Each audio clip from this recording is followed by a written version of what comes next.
Yo guys, welcome back to the channel. It's your boy Bachiru. So in this video I want to discuss Ramlethal's matchup chart as of end of July.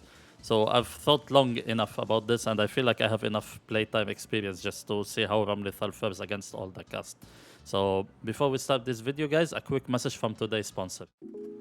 Yes, finally, let's go. Oh, yeah, sorry guys, didn't see you there. So I finally managed to upgrade my American Bear lure card from this game I've been playing called Hunting Clash, who were kind enough to sponsor today's video. So what is Hunting Clash? It's a free-to-play hunting game available both on Android and iOS devices. And if you download the game through the link in the description box, it will really help the channel. And I will really appreciate you guys. So it has very well-detailed backgrounds from all across the world. So you have your grassy fields, you have your greenery, you have your icy fields, you have your deserts. And guys, did I mention that it even runs at 60 FPS? This is next-gen graphics, boys, on your mobile device. Let's go. And you can actually choose from a variety of weapons and gears. So you have your sniper rifles, your bows, you have super buffs, you have sonars. So there's a lot of different ways that you can actually play. And it has over 100 different animals to hunt from across the world. So for you hunter boys out there, there's a lot of things to go through. And if you think you're good enough and you are ready to take your skills online, they have PvP battles available through duels and championships. There is also weekly events that you can actually play and discover, so there is always something new to do. And again guys, as a reminder, if you download the game through the link in the description box, you will greatly support the channel and I will love you forever as a brother. So thank you for Hunting Clash for sponsoring this video, and let's move on with the content. And before we jump into the matchup chart, guys, don't forget to join our Discord server, link in the description box below. And also, as a reminder, I stream every Monday, Wednesday, and Friday. Timings are in the description box below. And let's begin with this video. Yep, so if you've been watching my streams, which you should totally do, I will always say that Ramlethal mirrors are a 7-3 matchup. Because there are some silly things that Ramlethal can do against other Rams, but this is just a joke, guys. So, yeah, of course, it's very hard to judge mirror matches. But so let's start with the unfavorable matchup. So in my opinion, we have two actually. The first one is Chip. It's because of his speed and his mobility actually.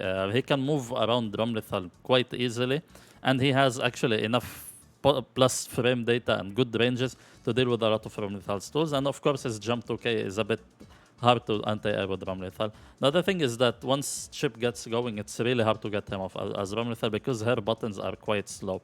So because of the long range but the slow active, like the slow startup of Ramlethal's moves, coupled with how easy Chip can get in and get out of Ramlethal's ranges, and he can just play his game without Ramlethal having enough tools to answer for it, I feel like Chip is the hardest matchup for Ramlethal. This has nothing to do with his like tier ranking. It's just his toolkit counter attacks characters like Ramlethal quite easily. And the second character, in my opinion, actually is Ino. Even though Ino might not be considered like one of the strongest characters in the game, I feel like she gives Ramlethal really hard time. Because the way that her toolkit designed is, if she makes the right like decisions, like either stroke the big tree or does the right floats to counter attack like Ramlethal's biggest moves, she can get under a lot of Ramlethal's moves. And again, due to how her OK game works and her mix-ups, it's kind of hard for Ramlethal to get her out. So once Ino gets into Ram, it's basically you are losing the match already. So I feel like the Ino's toolkit actually is an excellent counter to Ramlethal. And this is why I feel like she struggles. When you are playing the long range game and Ramlethal actually can keep Ino away, you are evenly matched. But once Ino gets in, you've already lost the match. And this is how I felt. I've played against a lot of Ino players, and until now I don't feel like it's a favorable matchup for Ram. No way. Ino is built around beating Ram. Yeah. After that, I don't feel like there are extremely hard matchups. It's just that you need to understand that there are strong characters in the game, and Ramlethal is one of those strong characters. So it depends on how solid you are. But I feel like the matchup that are slightly unfavorable for Ram, the first one actually is Sol. When we talk about Sol, we have to understand something. Sol is broken, and Sol doesn't play by the rules of the game. But when you look at the toolkit of Sol versus the toolkit of Ram, I feel like Sol has just an edge because he actually has like a Volcanic Viper, which is a meterless invincible reversal. But however, like in the neutral game, and when both characters are actually trying to get advantage on each other, I don't feel like one of those characters have the, what they call it, has the upper hand or can easily get in. But the thing is, the reason why Sol wins slightly is that once he gets in, it's really hard to get him off you. But once Ram does the long range game and you're pressuring him properly, you can actually win this matchup. The reason why it's also slightly unfavorable is that Sol has the built-in tools outside of the defensive mechanics of the game to get out of pressure, because he has a DP and fast frame attack, which is a 3 frame, which is his 5k. So that's why Sol slightly wins in this matchup. But I feel like if you work harder as a Ram player, you can win this matchup. Just keep something in mind. Sol is broken, and maybe we should put him like a 2-8 matchup for Ram, but hopefully they will balance him properly next season. The other slightly unfavorable matchup actually is Mei. The thing is, between Ram and Mei, it's a matchup that can go either way. So if Ram can keep her distance and pressure properly, it's hard for the Mei player to get out of it, because they don't have a meterless reversal option, and Mei needs to rely on the system mechanics of the game, and some of her frame data is slower than Sol, for example. However, the reason that Mei wins slightly is that Mei can get great damage and great reward out of neutral conversions and out of hit confirms, and she has also access to a command grab and a dash cancelable normal, which is 5k. So in terms of offense, I feel like Mei is superior than Ram, but in terms of the long range game, Ramlethal will win. But again, it's slightly harder for Ram, because once Mei gets in, it's really hard to get her off you. The other slightly also unfavorable matchup is Melia. The thing is with Melia, I was hesitating to put it as a 5-5 matchup, because Melia needs to work to get in. But the thing is with the game like Guilty Gear Strive is, once a fast character with mix-up options get in or secures a hard knockdown, it is practically a guessing game. And Melia is a character that makes you guess. So that's why I feel like it. Also, Melia, same like Chip, she has the movement options to get around Ramlethal's like normals, and she can play around with jumping just to mess up your anti-airs and just to keep you at bay. Unlike Chip, Melia is not as good as Chip, so she doesn't have the beta blades, she doesn't have like mix-ups like from special moves like cross-up to an overhead to a blah blah blah. So Melia needs to get the hard knockdown. Once she gets the hard knockdown, you're already losing as Ram. But once you keep Melia at bay, or you let her block in the corner, it is so hard for her to get out. But still, I feel like out of all the matches I play, most of the time Melia will take the upper hand once she gets her offense going. Believe it or not, I believe that the Potemkin Ramlethal is slightly unfavorable for Ramlethal.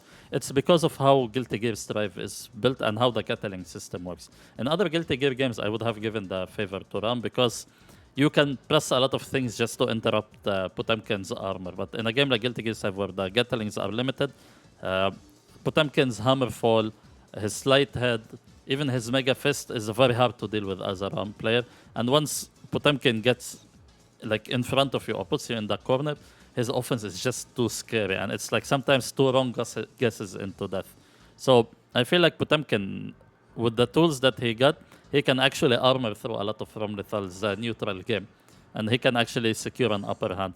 But again, if the Potemkin player is not using the tools properly, Ramlethal will win the match every time. Now let's start to talk about the even matchups, which is the 5-5 ones. The first one actually is Nago.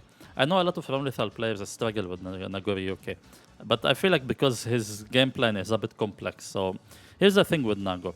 When his blood rage is low, it is Ram's game, because he doesn't have the long range tool to deal with her. However, the moment that Nagoryuki actually starts to accumulate blood rage, and he has it like between the 2 to 3 bar range, like before going into his nosebleed thing, it is so hard to deal with him, because he will start to get superior ranges on his far slash, his 2 heavy slash, and all his attacks get buffed. So when you're playing this matchup, you have to keep something in mind. You have to zone Nagoryuki out, and you should not let him get in, and you should not let him accumulate the right amount of blood. Because once he gets the blood, this is a losing matchup for you. But once he stays at that low blood range, that's the time that you as a Ram win. And like some of your attacks, like your far slash, your heavy slash, and you jumping in on him becomes quite easier.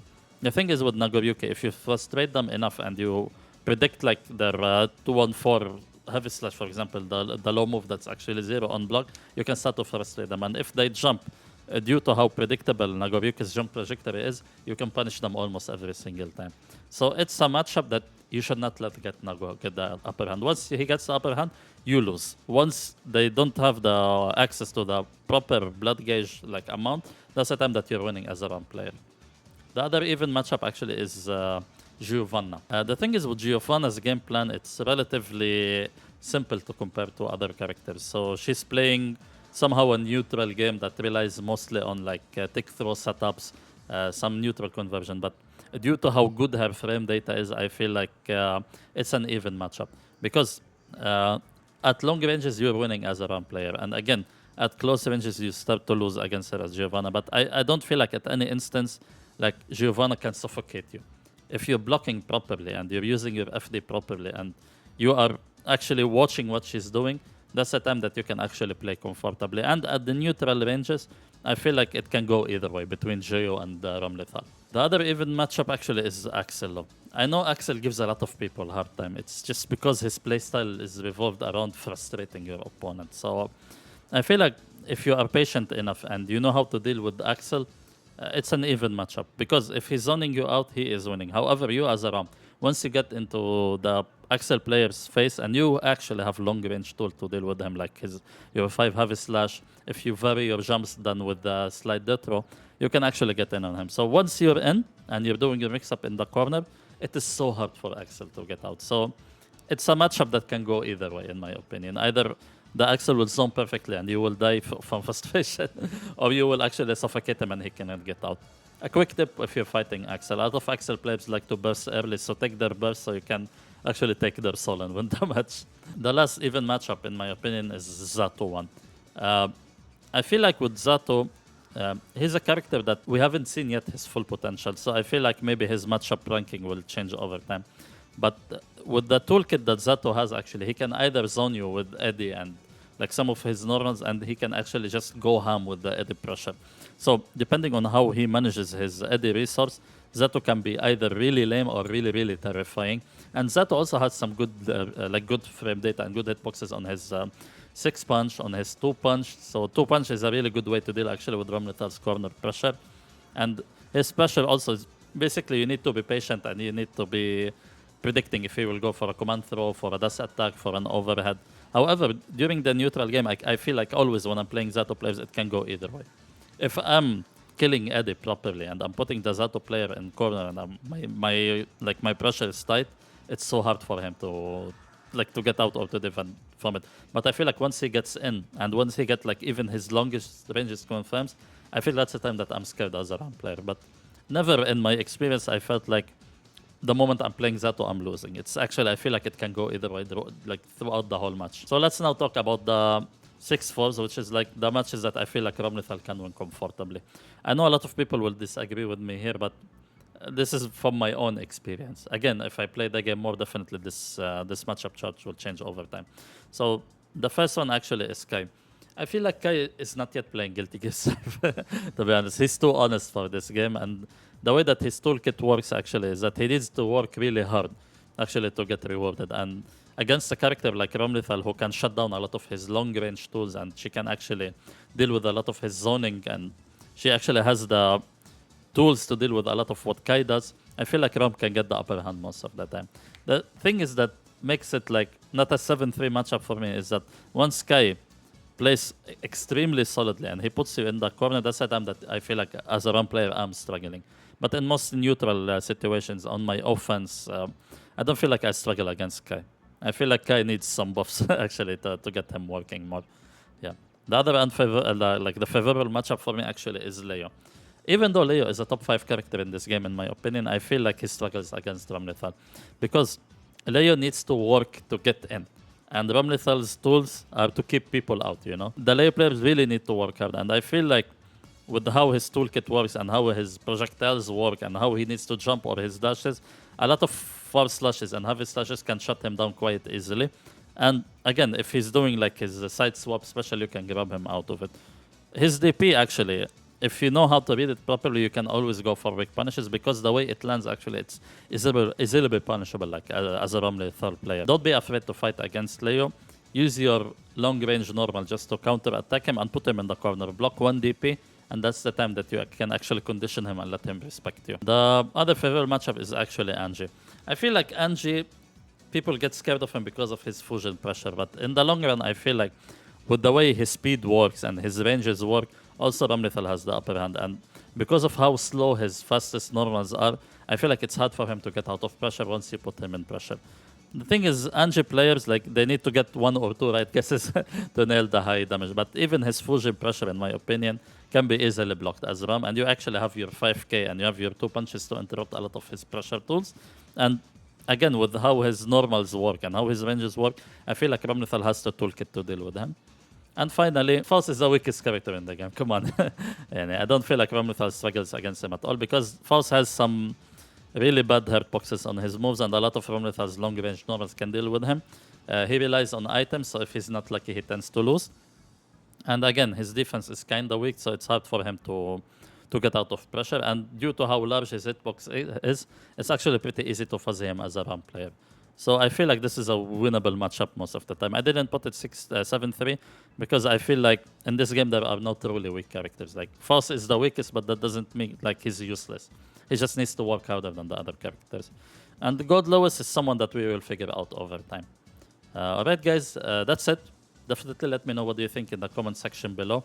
I would be very interested to hear your opinions. I will leave link to the tier list maker also, so you can actually share with me your own matchup charts according to what do you think in the comment section below.